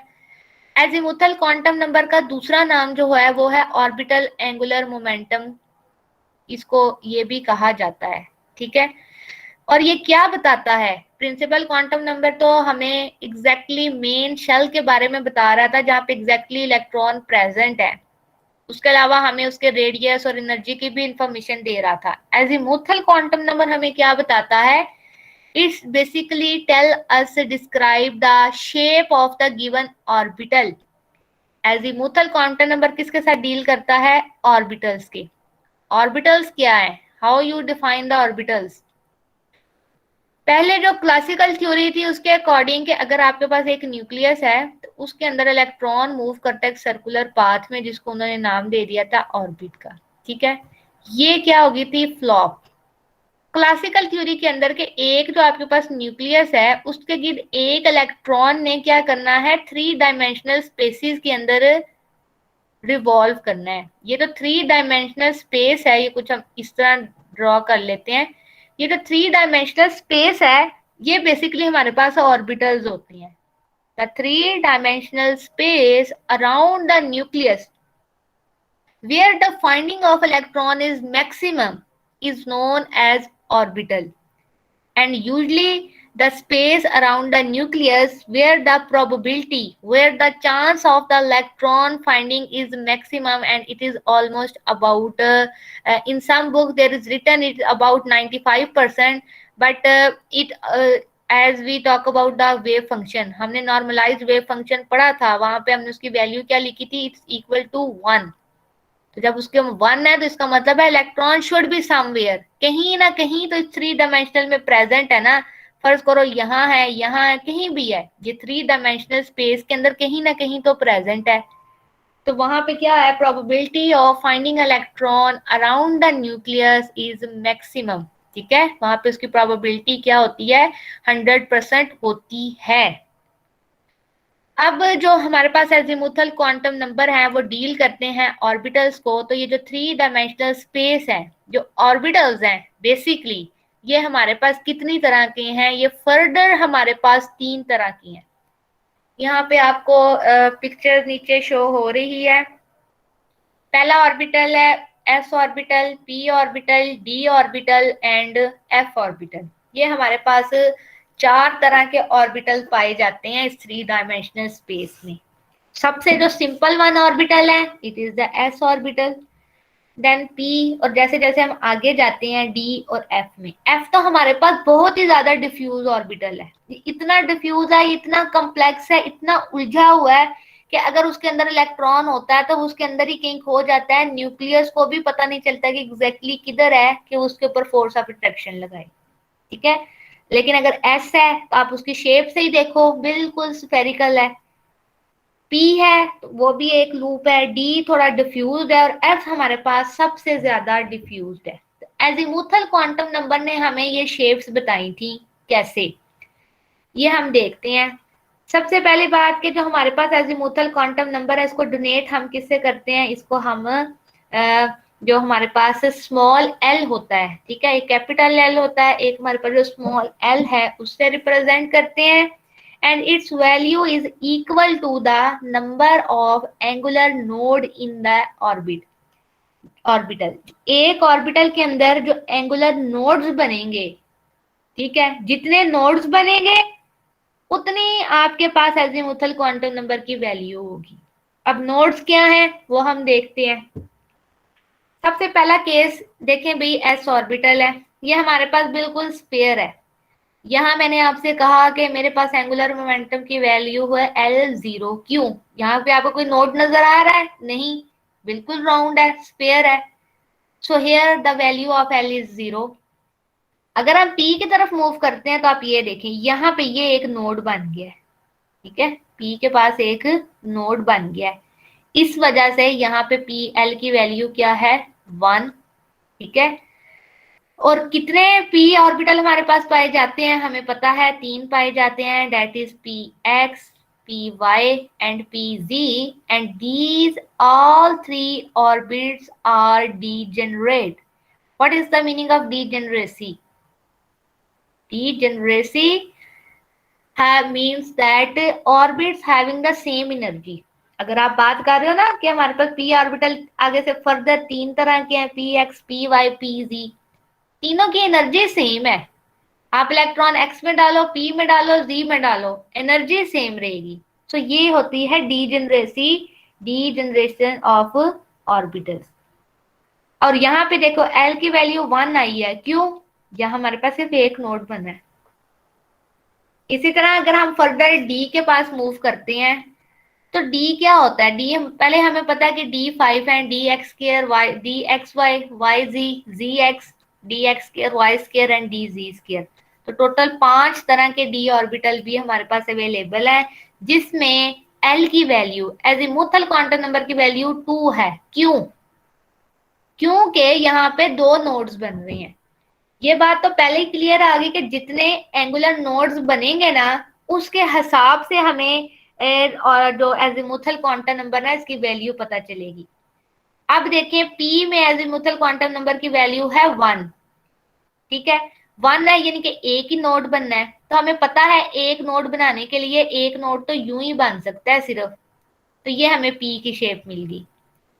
उसने कहा डी के लिए एजीमुथल क्वांटम नंबर की वैल्यू है 2, यानी कि आपको अगर डी ऑर्बिटल देखना है कि किस तरह की शेप है तो उसके अंदर 2 नोड्स बनने चाहिए। तो एक नोड तो चले ऐसे ही बन गया, दूसरा कैसे बनेगा जब हम एक और लूप ड्रा करेंगे। तो इससे हमें पता चला कि हमारे पास डी ऑर्बिटल की शेप कुछ इस तरह की आई है। इसी तरह जब हम एफ ऑर्बिटल पे मूव किए, हमें कहा गया कि जो एल है उसकी वैल्यू क्या है, हमारे पास 3 है। ठीक है, अब अगर उसकी वैल्यू 3 है, इसका क्या मतलब है कि उसके पास एंगुलर नोड जो बन रहे हैं वो हमारे पास 3 है। तो 2 की अगर ऐसी शेप है तो हमें एक और लूप ड्रा करनी पड़ेगी ना कुछ इस तरह। तो टोटल हमारे पास कितने नोड्स आ जाएंगे, 3 नोड्स आ जाएंगे, देखो जो यहाँ पे है। ठीक है, तो जब 3 नोड्स आ गए तो एफ की शेप इस तरह पता चल गई। तो कैसे हमें एजीमुथल क्वांटम नंबर से हम बात करते हैं shape of the given orbital, shape of the given orbital, how the azimuthal quantum number give us shape of the given orbital. It's tell us when we talk about the azimuthal quantum number values, इसकी value हमेशा 0 से start होगी और n-1 होगी, हमेशा n-1। अगर देखें मेरे पास प्रिंसिपल क्वांटम नंबर है ना n1, इसमें एजीमुथल क्वांटम नंबर की वैल्यू क्या होगी, आपने हमेशा याद रखना है, वो होगी n-1। अगर प्रिंसिपल क्वांटम नंबर 1 है, वहां पे एजीमुथल क्वांटम नंबर की वैल्यू होगी 0। प्रिंसिपल क्वांटम नंबर अगर आपके पास 2 है, फर्ज करो यहाँ 2 है, 2-1 करो तो क्या आएगा 1, और 1 एजीमुथल क्वांटम नंबर अगर हो तो कौन सा ऑर्बिटल बनता है, p। इसी तरह अगर प्रिंसिपल क्वांटम नंबर की वैल्यू 3 है, ठीक है, उसके अंदर एजीमुथल क्वांटम नंबर कौन सा होगा, 3-1 2। और जब एजीमुथल क्वांटम नंबर की वैल्यू 2 होती है तो कौन से ऑर्बिटल्स पाए जाते हैं, d ऑर्बिटल्स।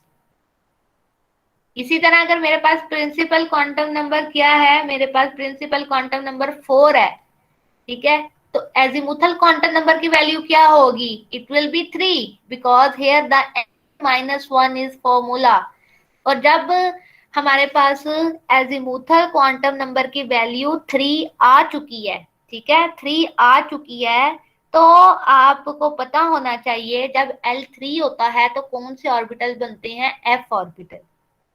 तो ये बहुत इंपॉर्टेंट भी क्वेश्चन है, ऑब्जेक्टिव के हवाले से भी आपको पता हो कि L0 है तो s ऑर्बिटल की बात करते हैं, L1 है तो p की करते हैं, L2 है तो d की करते हैं, और L3 है तो किसकी करते हैं, हम लोग यहाँ पे f ऑर्बिटल्स की बात करते हैं।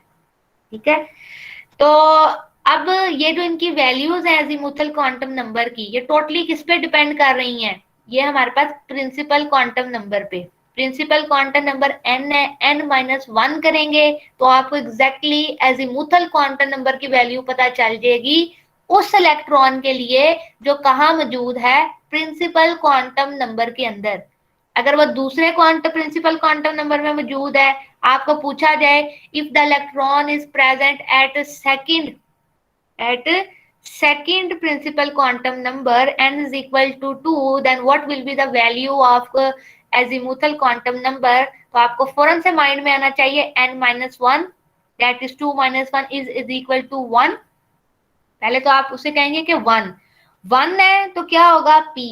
अब हमने बात की है सेकंड प्रिंसिपल क्वांटम नंबर की, तो कौन सा सब शेल होगा, 2p। कौन सा शेल होगा, 2p। ठीक है, अगर मैंने कहा कि प्रिंसिपल क्वांटम नंबर मेरे पास है 3 और वहां पे एजीमुथल क्वांटम नंबर जोन सा है वो कौन सा पाया जाता है, यहाँ मैं आपको ये भी कह दूं कि वहां पे जो कौन सा पाया जाता है, तो आपको पता होना चाहिए 3-1 तो क्या है 2। और अगर एजीमुथल क्वांटम नंबर की वैल्यू 2 है तो कौन सा ऑर्बिटल है, डी। एक तो हमें पता चल गया कि वो डी की बात कर रहा है, अब वो प्रिंसिपल क्वांटम नंबर साथ लगा दें तो क्या होगा 3d। ऐसे ही है ना, रिकॉल करें इसको, जो हमारे पास इलेक्ट्रॉनिक कन्फिग्रेशन होती है that is 1s 2s 2p then क्या होता है 3s 3p 3d। वो क्या है, वो सारे प्रिंसिपल क्वांटम नंबर और एजीमुथल क्वांटम नंबर्स की ही आपस में रिलेशनशिप है। ठीक है, तो यहाँ पे ये जो ऑब्जेक्टिव पॉइंट ऑफ व्यू के लिहाज से ये क्वेश्चंस इंपॉर्टेंट है। नेक्स्ट स्लाइड पे इसको ज्यादा हमने डिटेल से थोड़ा डिस्क्राइब किया है ताकि आपकी जो अंडरस्टैंडिंग है वो मजीद खुल जाए। देखिए भाई, ये जो पहला कॉलम है ये हमारे पास क्या है, प्रिंसिपल क्वांटम नंबर है। प्रिंसिपल क्वांटम नंबर 1 2 3 4, ठीक है, मैक्सिमम 4 ही है, हम बस 4f तक जाते हैं कि 4f। उसके बाद आप देखें, आपको कहा गया कि principal quantum number l n है अगर, तो उसके अंदर एंगुलर मोमेंटम यानी कि एजीमुथल क्वांटम नंबर की जो वैल्यू एल है वो किस तरह आती है, n-1 से। n-1 किया तो देखें 0 आ गया, और l 0 है तो हमें पता है सब शेल s है, इसीलिए इलेक्ट्रॉनिक कॉन्फ़िगरेशन में सबसे पहले हम क्या लिखते हैं, 1s।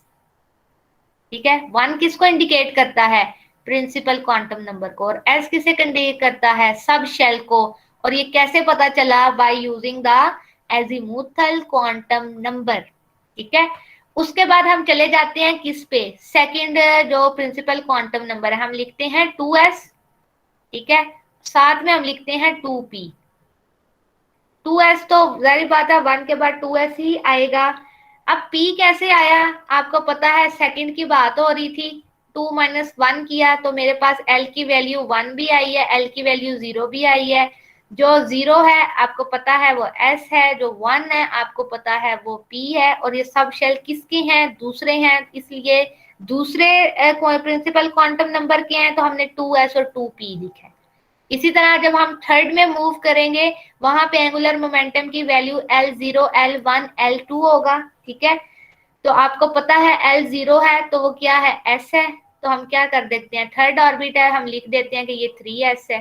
ठीक है, अगर L1 है तो हम लिख देंगे ये 3p है।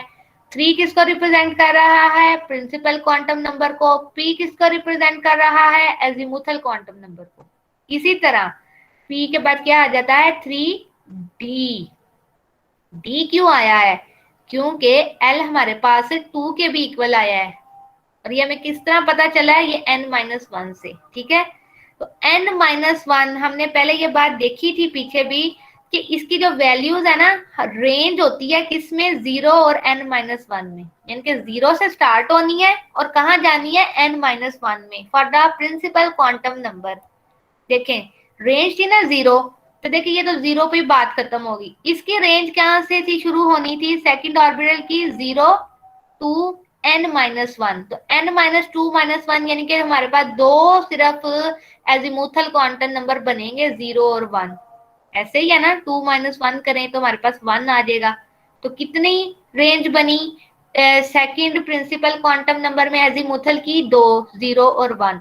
इसी तरह जब हम थर्ड में मूव किए हमने वही फार्मूला रिमाइंड किया कि तीसरे क्वांटम नंबर के अंदर एंगुलर मोमेंटम या एजीमुथल क्वांटम नंबर की वैल्यू क्या आई है, तो n-1 3-1 इक्वल टू 2, और ये रेंज है कहां से, 0 से लेके n-2 के दरमियान। तो कितने एंगुलर जो एजीमुथल क्वांटम नंबर फॉल किए, कितने सब शेल बने हमारे पास, 3 s p d, और उन तीनों के साथ हमने इलेक्ट्रॉनिक कॉन्फ़िगरेशन में प्रिंसिपल क्वांटम नंबर को डिनोट किया है। इसी तरह जब हम चौथे क्वांटम नंबर पे मूव किए, अगेन वही रूल है कि हमारे पास जो वैल्यू है वो कितनी आनी चाहिए, वो आनी चाहिए 0 के से लेके, रेंज होती है ना एजीमुथल क्वांटम नंबर की, 0 से शुरू करनी है, कहाँ पे जाना है, n-1 तक। ठीक है, n क्या है, 4 4-1 3, यानी कि 0 से लेके 3 तक दरम्यान में जितने आपके पास सब शेल हैं तमाम के तमाम चौथे प्रिंसिपल क्वांटम नंबर के अंदर मौजूद है। और आपको पता है कि अगर L 0 होगा तो S सब शेल बनेगा, 1 होगा तो P बनेगा, 2 होगा तो D बनेगा, 3 होगा तो F बनेगा, तो 4 सब शेल बन गए। ठीक है, तो देखें हम कॉन्फ़िगरेशन में यूं ही लिखते हैं ना, 4-3D के बाद आगे क्या शुरू कर देते हैं, 4S। ठीक है, 4S के बाद क्या लिखते हैं, 4S के बाद आगे हम लोग फिर चले जाते हैं 4P पे। ठीक है, उसके बाद क्या करते हैं, 4D एंड 4F, ऐसे ही लिखते जाते हैं। और अगर हम इससे आगे फर्दर मजीद प्रिंसिपल क्वांटम नंबर को आगे मजीद लेके जाते हैं तो क्या होता जाता है, फिर हम आगे 5s पे चले जाएंगे, फिर हम बात करते हैं 6s की, 7s, मतलब अब ऐसे आगे आगे जैसे जैसे प्रिंसिपल क्वांटम नंबर बढ़ता जाता है हमारे माइंड में ये आता है कि प्रिंसिपल क्वांटम नंबर की रेंज कहाँ से शुरू होनी है, 0 से शुरू होनी है। एजीमुथल क्वांटम नंबर की वैल्यू 0 से शुरू होनी है, जानी कहाँ तक है, n-1 तक। तो कोई भी प्रिंसिपल क्वांटम नंबर पूछा जाए उसमें जो सबसे लोएस्ट ऑर्बिटल होगा वो SC होगा। क्यों? क्योंकि रेंज है 0 से लेके n-1 की। n प्रिंसिपल क्वांटम नंबर है, आप वहां पे simply quantum principal quantum number की वैल्यू पुट करें तो आपको रेंज का पता चल जाएगा। रेंज का पता चल गया। नेक्स्ट चीज क्या है आपके लिए, आपको पता हो कि L0 है तो वो S सब शेल होता है, L1 है तो वो P है, L2 है तो वो D है, और L3 है तो वो क्या है, F है। ठीक है, तो इस तरह हमें पता चल गया कि एक इलेक्ट्रॉन जो ऑर्बिटल्स के अंदर प्रेजेंट होता है वहां पे जो उसकी अरेंजमेंट है वो क्या है, वो हमें एजीमुथल क्वांटम नंबर ने बताया है। और प्रिंसिपल क्वांटम नंबर तो हमें मेन शेल बता दिया है, एजीमुथल क्वांटम नंबर ने हमें उसके आगे फर्दर सब शेल्स के बारे में बताया है। और आपने देखा है azimuthal quantum number totally depend किया है किसके ऊपर, प्रिंसिपल क्वांटम नंबर पे। ठीक है, प्रिंसिपल क्वांटम नंबर क्या है, n, तो n-1 से आपको एग्जैक्टली वैल्यू पता चली है रेंज के कहां तक जानी है। अगर आपको प्रिंसिपल क्वांटम नंबर का नहीं पता तो आप नहीं एग्जैक्टली बता सकते कि भाई यहां तक इसके अंदर सब शेल पाए जा सकते हैं। अब अगर हम बात कर लेते हैं पेपर पॉइंट ऑफ व्यू से, यहाँ से एमसीक्यूज बनने के चांसेस बहुत ज्यादा हैं। किस फॉर्म में, आपको पूछा जाता है कि आप बताएं कि एक प्रिंसिपल क्वांटम नंबर जिसकी वैल्यू 4 है और उसके अंदर एजीमुथल क्वांटम नंबर की जो वैल्यू है वो हमारे पास 2 है, तो बताएं कि कौन सा सब शेल बनेगा। आपको फौरन से माइंड में आना चाहिए 4 है, पहली बात तो होगी, कहाँ गया क्रॉसर की, पहली बात तो क्या है कि 4। आगे सब शेल की बात करें, हमने कहा कि L आपके पास 2 है, फौरन से आपके माइंड में आना चाहिए कि 2 है तो क्या है, ये हमारे पास D है। तो हम किसकी बात कर रहे हैं, आंसर 4D होना चाहिए। ठीक है, तो इस तरह के जो क्वेश्चन है वो पूछे जा सकते हैं, इसको आप लोगों ने माइंड में रखना है लाजमी तौर पे। दूसरी बात, जो मैक्सिमम नंबर ऑफ इलेक्ट्रॉन आ सकते हैं एक ऑर्बिट में, वो कितने आ सकते हैं एक ऑर्बिटल में, वो हमेशा 2 ही होते हैं।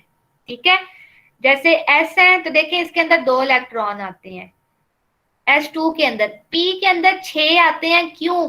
क्योंकि हम पीछे पढ़ के आए थे कि P हमारे पास 3 तरह की है, PX है, PY है और PZ है, तीनों के 2-2 करें तो 3 2 आर 6। ठीक है, इसी तरह जो D है उसके अंदर मैक्सिमम इलेक्ट्रॉन कितने होते हैं, वो हमारे पास होते हैं 10। क्यों? क्योंकि D टोटल हमारे पास है 5, तो 5 2 आर 10। इसी तरह जो हमारे पास F सब शेल है उसके अंदर मैक्सिमम इलेक्ट्रॉन कितने होते हैं, 14। क्यों? क्योंकि टोटल यहाँ पे हमारे पास 7 जो हैं वो पाए जाते हैं, क्या, सब शेल किसके, F के। ठीक है, यानी कि 7 ऑर्बिटल पाए जाते हैं F के। अब जो नेक्स्ट बात है वो ये है कि हमें कैसे पता चला कि भाई P के 3 है, D के 5 है और F के 7 है और जो S है उसका कोई भी नहीं है, कैसे पता चला? ये जो बात एक्सप्लेन किया ना, ये फर्दर किया मैग्नेटिक क्वांटम नंबर ने। हमें ये पता है, हम अभी ऑलरेडी नो दैट कि S के अंदर 2 इलेक्ट्रॉन आते हैं, P के अंदर 6 आते हैं। क्यों? क्योंकि P 3 तरह की ऑर्बिटल्स हैं।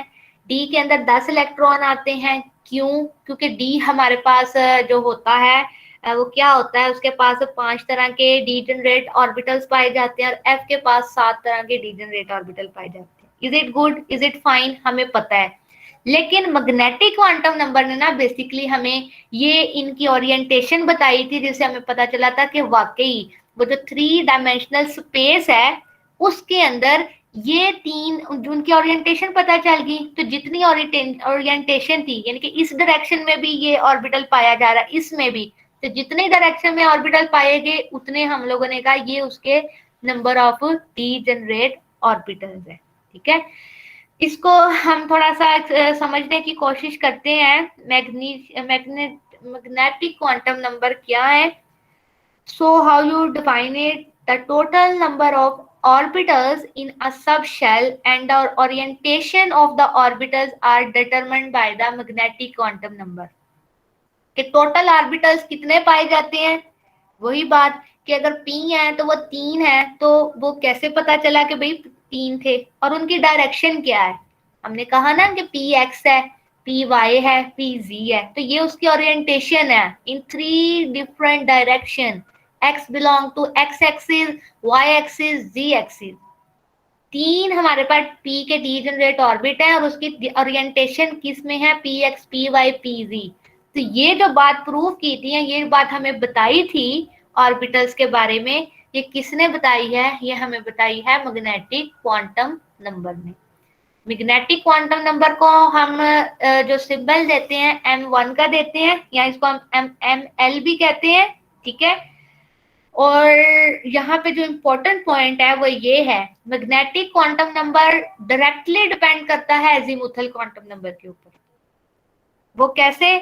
आगे फॉर्मूले में हम डिस्कस करते हैं। लेकिन जो प्रिंसिपल क्वांटम नंबर है ना, उसके ऊपर ये इनडायरेक्टली डिपेंड करता है। क्यों? देखें इनडायरेक्टली कैसे किया। आपको पता है मैग्नेटिक क्वांटम नंबर डिपेंड कर रहा है एजीमुथल पे, तो एजीमुथल किस पे कर रहा है? प्रिंसिपल पे। तो ऑटोमेटिकली मैग्नेटिक का किसके साथ रिलेशन बन गया? प्रिंसिपल के साथ। तो इस तरह हमें ये भी पता चला कि हम ये जो तीनों ऑर्बिटल की बात कर रहे हैं, तीनों क्वांटम नंबर की, principal quantum number, then we talk about azimuthal and magnetic, ये जो तीनों क्वांटम नंबर है ओरिजिनेट हुए हैं कहाँ से? Schrodinger wave equation in terms of polar coordinates पे। और फिर ये जो है ये तीनों के तीनों आपस में इंटरलिंक्ड हैं। हम बात कर रहे हैं मैग्नेटिक क्वांटम नंबर की। मैग्नेटिक क्वांटम नंबर को हम रिप्रेजेंट करते हैं किससे? स्मॉल l से, ठीक है। नहीं सॉरी, इसको रिप्रेजेंट करते हैं ml से, ठीक है। और आप एक पर्टिकुलर एजीमुथल क्वांटम नंबर के लिए, एजीमुथल क्वांटम नंबर क्या है? That is the orbital sub shell. उसके लिए जो m की वैल्यूज है वो कहाँ पे होती है? उनकी भी एक रेंज है जो माइनस से शुरू होती हैं और प्लस में जाती हैं। इनके -1 टू +1 कह ले, ठीक है, या -L2 प्लस L कह ले, -2 प्लस L। तो यहां से हमें पता चला कि मैग्नेटिक नंबर जो से हैं क्वांटम नंबर, वो डायरेक्टली डिपेंड करते हैं किसके ऊपर? एजीमुथल क्वांटम नंबर के ऊपर, और इनडायरेक्टली डिपेंड करते हैं किसके ऊपर? प्रिंसिपल क्वांटम नंबर के ऊपर। और हम जो total number of given orbital है, ठीक है, और उसके ओरिएंटेशन कैसे फाइंड आउट कर सकते हैं? There is a formula that is 2l + 1। यहाँ पे l क्या है? l हमारे पास ये जो है ना, ये एजीमुथल क्वांटम नंबर है। एजीमुथल क्वांटम AQN लिख देती हूँ मैं, एजीमुथल क्वांटम नंबर। तो 2l + 1 ये फार्मूला है आपके पास। इसके अंदर आपको किसी भी एजीमुथल क्वांटम नंबर की वैल्यू दी गई है, उसको पुट करें तो आपको मैग्नेटिक क्वांटम नंबर की वैल्यू का पता चल जाएगा। कैसे? ये हम नेक्स्ट स्लाइड में देखते हैं। देखें जी, ये हमारे पास एक टेबल है जो 3 वैल्यूज, 3 कॉलम्स के ऊपर मुश्तमिल है। पहला कॉलम है एजीमुथल क्वांटम वैल्यूज का, दूसरा हमारे पास मैग्नेटिक क्वांटम नंबर्स के फॉर्मूला, और जो तीसरा है उसमें पॉसिबल वैल्यूज जो है मैग्नेटिक क्वांटम नंबर की वो है। सबसे पहले देखें भाई, जब L की वैल्यू 0 यानी कि एजीमुथल क्वांटम नंबर की वैल्यू होती है 0, तब कौन सा सबशेल बनता है? सबको पता है कि कौन सा बनता है? S। यहाँ पे L कितना है? 0। अब 2l + 1 में 0 पुट करें, 2 0 आर 0, सो 1, तो क्या आंसर आ गया? 1। अगर वैल्यू 1 आई है, इसका मतलब है कि उसकी कोई पॉसिबल ओरिएंटेशन नहीं है, वो एक ही जगह, जो उसकी डायरेक्शन है वो वहीं खड़ा हुआ है। इसलिए यहाँ पे एस सब शेल क्या होता है हमें पता है, वो हमारे पास स्फेरिकल है, गोल है, और हम उसको एक ही लिखते हैं ऐसे ही। तो इसकी वैल्यू क्या है? 0। अब हमने नेक्स्ट बात की है L = 2। L जब L = 1, 1 है तो इसमें पुट करें 2l plus 1, 2 into 1, 2 1 is 1, 1 plus 2 plus 1 is equal to 3। L की बात की जब 1 की तो हमारे पास p सब शेल है और p सब शेल कितनी तरह के निकल आए, 3। यहाँ से प्रूफ हो गया, और हमें तो ये बात पहले पता है लेकिन ये हम यहाँ पे प्रूफ कर रहे हैं। अब उनकी जो डायरेक्शन है वो क्या है, देखें हमें पता है उसकी ओरिएंटेशन कहाँ पे है, 3 तरह की है। जो -1, 0 और 1 है ये किसको रिप्रेजेंट कर रही हैं, ये कर रहा है px को, py को और pz को। ये 3 ओरिएंटेशन हमें बता रहा है। इसी तरह अगर हमने बात की कि l हमारे पास इक्वल है 2 के, इसका क्या मतलब हुआ कि हमारे पास जो सब शेल है वो d है। तो देखें 2 2 are 4, 4 plus 1 is equal to 5 and we know that there are 5 d orbitals. और उसकी ओरिएंटेशन देखें ये आ गई -2 -1 0 1 2। इसी तरह f सब शेल f जो सा है वहां पे अजीमुथल की वैल्यू 3 है, 3 को पुट करें तो आपके पास क्या आ गया, 7 आ गया। ठीक है, ये हमारे पास सबसे ज्यादा डिफ्यूज्ड है, ये उससे कम डिफ्यूज्ड है, ये उससे कम है। जो सबसे सिंपल है वो कौन सा है, दिस वन। और इसकी वैल्यूज जो हम कह रहे हैं कि भाई एस सिर्फ एक ही है, उसकी कोई वैल्यू नहीं है, वो यहाँ हमें पता चल गई है कि कोई पॉसिबल वैल्यू नहीं है मैग्नेटिक क्वांटम नंबर की। पी 3 होते हैं, तो कैसे पता चला, मैग्नेटिक क्वांटम नंबर के कॉरस्पॉन्डिंग फार्मूला से। मैग्नेटिक क्वांटम नंबर से मैग्नेटिक क्वांटम नंबर कैलकुलेट करने का ये फार्मूला है 2l plus 1। It is totally dependent upon the azimuthal quantum number. तो अगर आपको एजीमुथल क्वांटम नंबर की वैल्यू बता दी जाए तो आप उसके अंदर उसकी पॉसिबल ओरिएंटेशन और उसके नंबर ऑफ ऑर्बिटल्स को बता सकते हैं। अब अगर हम पेपर पॉइंट ऑफ व्यू की बात करें, आपसे पूछा जाता है कि आप बताएं कि एक आपके पास प्रिंसिपल क्वांटम नंबर है, ठीक है, जिसकी वैल्यू है 2, अब और उसके अंदर एल है, उसकी वैल्यू है 3, और आप बताएं कि उसकी पॉसिबल ओरिएंटेशंस कितनी होंगी। सबसे पहले माइंड लाएं कि हमारे पास प्रिंसिपल क्वांटम नंबर है क्या, मैंने 2 कहा है, 2, मैंने प्रिंसिपल क्वांटम नंबर 2 या 3 कुछ भी कहा है, वहां पे एल की वैल्यू आ गई है कितनी, 3। 3 का अब अगर हम उसको माइनस करें, 3 माइनस 1 2, तो हमारे पास 2 आ जाएगा। वहां पे फर्दर आगे जो उसका सब शेल है उसको देख लें कि 1 2 3 0 होगा तो एस लगा दें प्रिंसिपल क्वांटम, अगर 1 है तो पी लगा दें, 2 है तो लगा देंगे आप डी, और 3 है तो लगा देंगे एफ। और आगे फर्दर इस फॉर्मूले को यूज करते हुए आप उनकी वैल्यूज को कैलकुलेट कर सकते हैं। ऑल्दो ये बातें हमें पहले पता है, पी 3 है, डी 5 है, ये 7 है, ये तमाम बातें पता है। यहाँ पे सिर्फ आज हम लोगों ने इसकी बकायदा, अब इसको वेरिफिकेशन कहते हैं, वहां पे आज हमें पता चल गई कि हाउ, हम लोगों ने तो सुनी सुनाई बातों पर यकीन कर लिया, हमें टीचर्स ने बताया कि ऐसे है, हमने कहा हाँ जी ऐसे ही है, ठीक है, तो ये ऐसे नहीं है। और ये ओरिएंटेशंस क्या बताती हैं, ये ओरिएंटेशन देखेंगे, 0 हमारे पास अगर सेंटर पॉइंट है ना, तो इसका मतलब है कि अगर कोई 0 के, अगर ये फर्ज कर लो 0 है, ये ओरिजिन है, तो अगर यहाँ से वैल्यू स्टार्ट हो रही है तो इसके रिवर्स में भी उतना ही जा रहा है। जिनकी वैल्यूज तो सेम है लेकिन उनके सिर्फ साइन जोन से है वो अपोजिट है। इसका क्या मतलब है कि उनकी डायरेक्शन अलग है। अगर एक लेफ्ट साइड पे है तो दूसरा बिल्कुल उस ओरिजिन के राइट साइड पे होगा। ठीक है, तो जो मैग्नेटिक क्वांटम नंबर है वो हमें ओरिएंटेशंस के बारे में, और नंबर ऑफ ऑर्बिटल्स कैसे हमें कैलकुलेट हुए कि नंबर ऑफ सब शेल्स कितने हैं, एस पी डी एफ कितने हैं टोटल, वो किस तरह पता चले हमें, वो हमें मैग्नेटिक क्वांटम नंबर से पता चले हैं।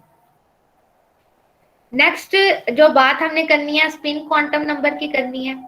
Spin quantum number Schrodinger wave equation से ड्राइव नहीं किए गए, इनका बाकी तीनों क्वांटम नंबर से लिंक नहीं है, ये इंडिपेंडेंट है। ठीक है, इसकी वैल्यू डिपेंड नहीं करती प्रिंसिपल, एजीमुथल या मैग्नेटिक क्वांटम नंबर के ऊपर। ठीक है, और स्पिन क्वांटम नंबर को हम इलेक्ट्रॉन स्पिन क्वांटम नंबर भी कहते हैं।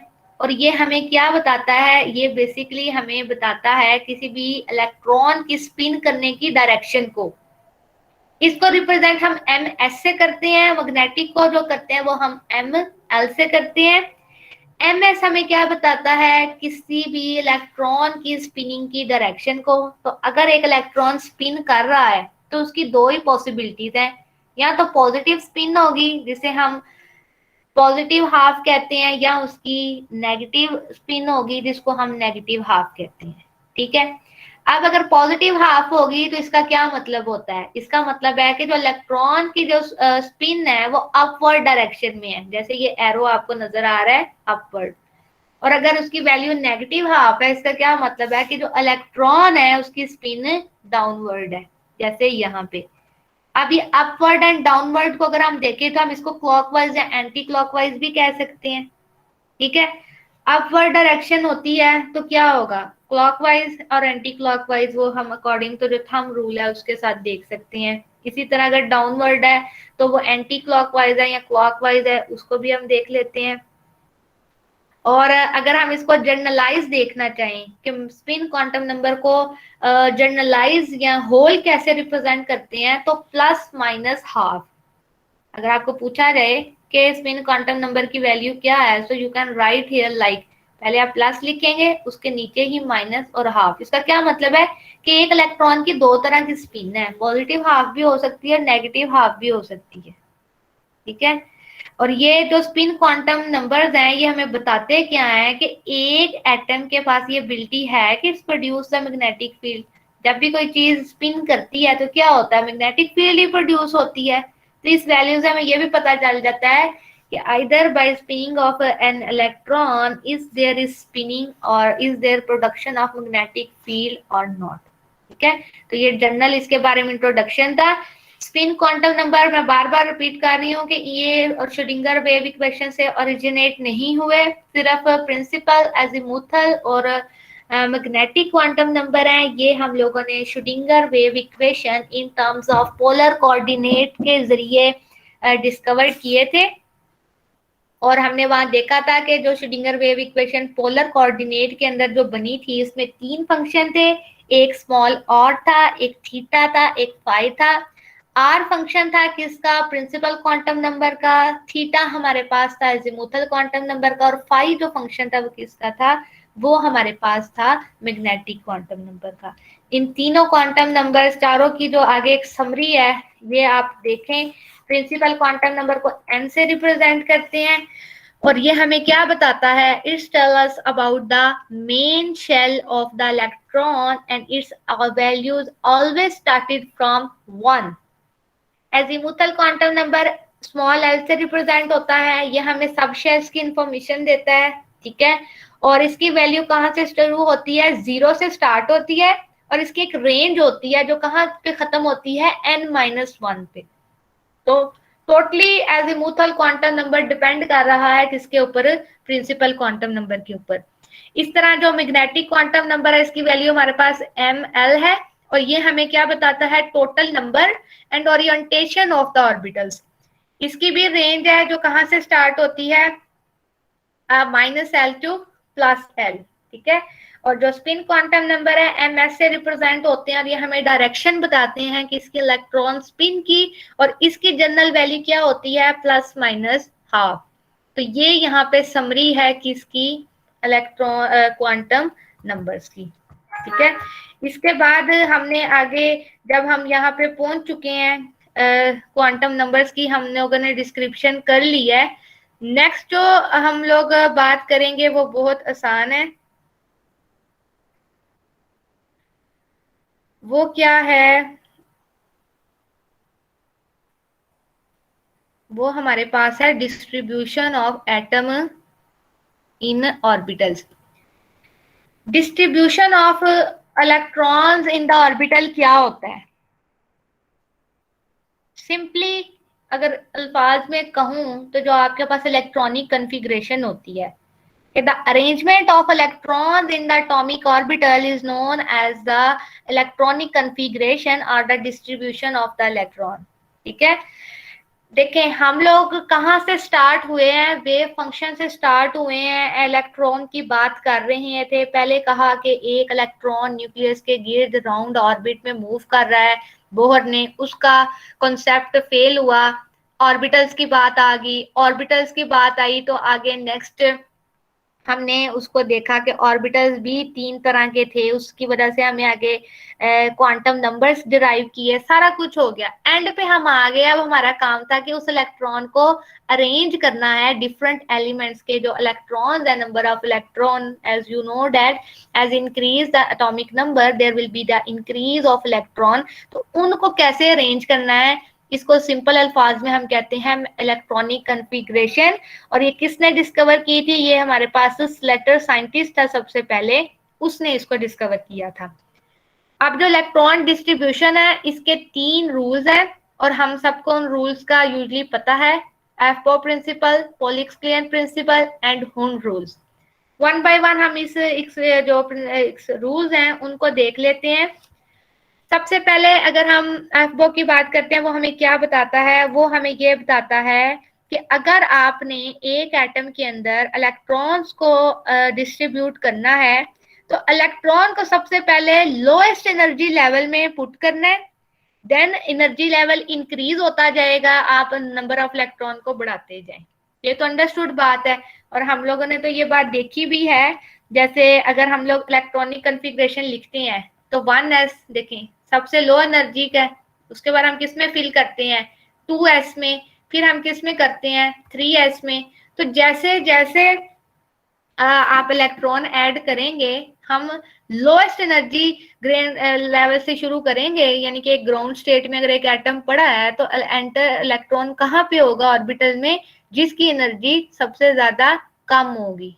ठीक है, उसके बाद ये तो था पर प्रिंसिपल। उसके बाद जो नेक्स्ट बात कर रहा है वो क्या है, हुंड रूल्स। हुंड रूल्स हमें बात करता है, बताता है किसके बारे में, डीजेनरेट ऑर्बिटल्स के बारे में। डीजेनरेट ऑर्बिटल्स हम लोग पढ़ चुके हैं, जैसे अभी हमने बात की थी। डीजेनरेट ऑर्बिटल्स क्या होते हैं, ऐसे ऑर्बिटल जिनकी एनर्जी सेम होती है। यहाँ पे सपोज करो हम p ऑर्बिटल को कंसीडर करते हैं जिसकी 3 डीजेनरेट ऑर्बिटल है, तो हुंड रूल क्या कहता है कि आप इलेक्ट्रॉन को डिस्ट्रीब्यूट कर रहे हो, आपके पास मोर देन 1 इलेक्ट्रॉन है और आपके पास डीजेनरेट ऑर्बिटल भी है, तो आपने क्या करना है, बजाय इसके कि आप इलेक्ट्रॉन्स को, फर्ज करो हमारे पास 2 इलेक्ट्रॉन है, बजाय इसके कि आप उसको एक ही डीजेनरेट ऑर्बिट के अंदर रखो, इसके बजाय बेटर ये है कि आप इलेक्ट्रॉन को सेपरेटली प्लेस करो। ये हमें हुंड रूल बताता है कि अगर डीजेनरेट ऑर्बिटल्स अवेलेबल हैं और आपके पास इलेक्ट्रॉन भी एक से ज्यादा हैं, तो they should be place separately. तो आपने उनको सेपरेटली प्लेस करना है, जैसे यहाँ, बजाय इसके कि आप उसको एक ही ऑर्बिट के अंदर रख दो। ठीक है, तो ये है हमारे पास हुंड रूल। और अगर आपने क्या करना है, उनको अपोजिट स्प्लिट करना है, उसके बाद जो अगला रूल है वहां पे है हमारे पास पोलिक्स-क्लियन प्रिंसिपल। वो हमें क्या बताता है कि अगर फर्ज करें आपके पास 6 ही इलेक्ट्रॉन है और आपने इसके अंदर फिल करने हैं, तो आपने क्या करना है, उनको प्लेस करना है तो अपोजिट स्पिन के साथ प्लेस करना है। ऐसे नहीं करना कि दोनों की स्पिन सेम रखें। इलेक्ट्रॉन की स्पिन तब सेम होगी जब आप उनको सेपरेटली डीजेनरेट ऑर्बिट्स के अंदर प्लेस करते हैं। अगर आप उनको एक ही डीजेनरेट ऑर्बिट में प्लेस कर रहे हैं तो उनकी जो स्पिन है वो हमेशा अपोजिट होनी चाहिए। तो ये तीसरा रूल है। इन रूल्स को अच्छी तरह रिमाइंड रखना है, इनकी बेस पे हम लोग इलेक्ट्रॉन की डिस्ट्रीब्यूशन करते हैं एक एटम के अंदर। पहले बात है कि इलेक्ट्रॉन एंटर होंगे सबसे लोएस्ट एनर्जी पे। जो दूसरे 2 रूल है वो बात करते हैं डीजेनरेट ऑर्बिटल्स की। अगर डीजेनरेट ऑर्बिटल्स हैं तो इसका मतलब है उनकी एनर्जी सेम है, और अगर मोर देन 1 इलेक्ट्रॉन है आपके पास, तो बजाय इसके कि आप उसको एक ही ऑर्बिटल के अंदर अपोजिट स्पिन के साथ प्लेस करो, बेटर है कि आप उसको अलग अलग ऑर्बिट में सेम स्पिन के साथ प्लेस कर दें। ठीक है, जैसे ये एग्जांपल हमने यहाँ पे कोट की है। पोलिक्स-क्लियन प्रिंसिपल वो कहता है कि अगर आपके पास इलेक्ट्रॉन 2 हैं, ठीक है, तो आपने उनको एक ऑर्बिटल के अंदर अरेंज किया है, तो उनकी स्पिन हमेशा अपोजिट होनी चाहिए। No more than 2 electron can occupy the same orbital with so electron have the same spin, so they must be have opposite spin, ऐसे ये जो मैंने आपको यहाँ पे ये बताया है कि एक अगर ऑर्बिट है उसके अंदर स्पिन सेम रख रहे हैं, तो इट्स नॉट पॉसिबल। हमेशा ऑपोजिट स्पिन रखेंगे तो ही एक ऑर्बिट के अंदर इलेक्ट्रॉन प्लेस कर सकता है।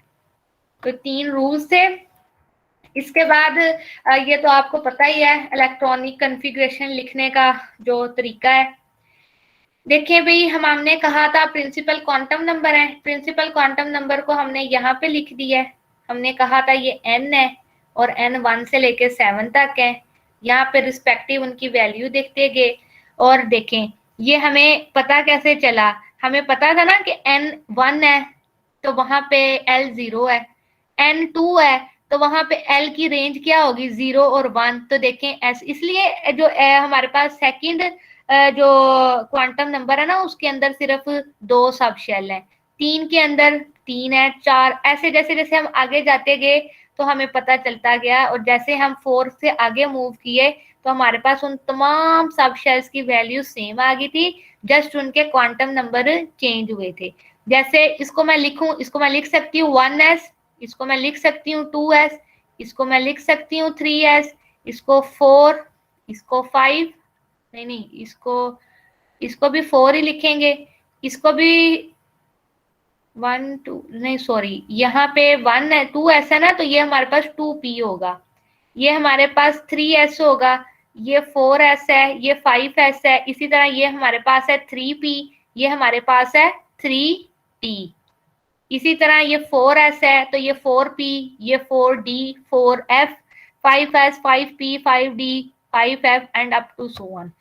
तो अगर आपको ये कॉन्फ़िगरेशन का पता है, ठीक है, तो क्या होगा, इससे आपको ये पता चलेगा कि आपने एक इलेक्ट्रॉन को कैसे यहाँ पे करना है प्लेस्ड। अब इसको जरा देखें, ये जो आपको यहाँ पे रेड कलर के मार्क साइन नजर आ रहे हैं ना, बेसिकली ये क्या है हमारे पास, ये इसकी एनर्जी को शो कर रहा है। I just stop the recording. मेरी लैपटॉप की बैटरी भी ऑलमोस्ट